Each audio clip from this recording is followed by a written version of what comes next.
Salutare pescari! Datorită faptului că în aceste zile am făcut suma de 1500 de abonați, aș vrea să fac un giveaway care va conține niște produse de staționar, respectiv de crap și de spinning, în care voi dona niște gume de șalău, știucă, voblere, iară de știucă, niște cârlige pentru drop shot, după cum puteți vedea.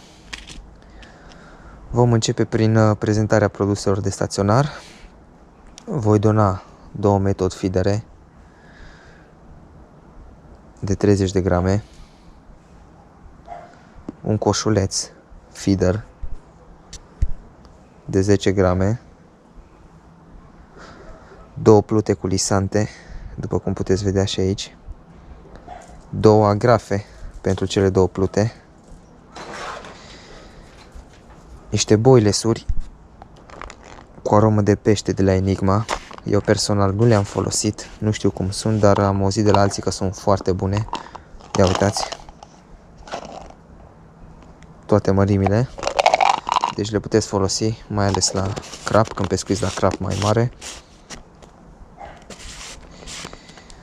Mai avem și niște peleți, aceștia i-am primit eu de la cineva, niște peleți pe care nu i-am testat sincer. Ia uitați, așa sunt, au o culoare așa mai verzuie. Sunt buni pentru cârlig, spin, ce vreți să, unde vreți să puneți. Eu aș pune chiar și pe metod feeder.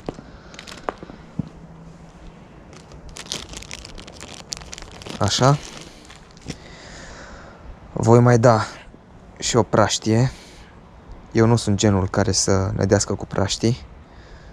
De asta o să vă dau această praștie vouă. Este o praștie pe care am folosit-o maxim de 2 ori, dar este foarte bună. O puteți folosi, uitați elasticul, ce bine lucrează. O puteți folosi pe râu, pe lacuri, la meci, la multe stiluri de pescuit. Mai avem și niște fir textil. Pe rola aceasta am pus niște fir textil, din care ați putea să faceți niște forface sau să puneți niște înaintașe. Nu e mult, dar e un fir de calitate care merită folosit. Așa, cam astea sunt produsele pentru staționar și pești pașnici. O să vă prezint acum niște produse de spinning care vor merge la același câștigător. Avem aici un wobbler de la Caperlan, 9 nouți, după cum puteți vedea. Încă mai are acest silicon pe cârlige. Un wobbler de la Salmo. Uitați, floating, scrie aici, Salmo floating.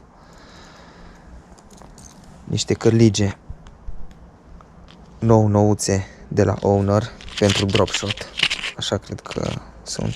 Probabil că mulți dintre voi știți această firmă. O linguriță pentru știuca Jackson de 16 grame. Jackson face niște linguri de știucă foarte bună în pescuit, mai ales în delta, cu lingurile de la Jackson foarte mult timp și mi-au adus rezultate chiar foarte frumoase.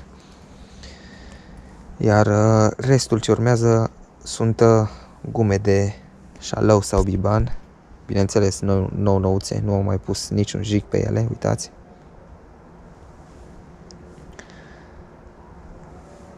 Avem o gumă portocalie pentru șalău sau biban.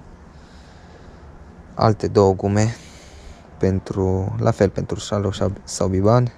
Uitați, neîncepute. Nu le-a folosit nimeni până acum. O gumă pentru știucă verde.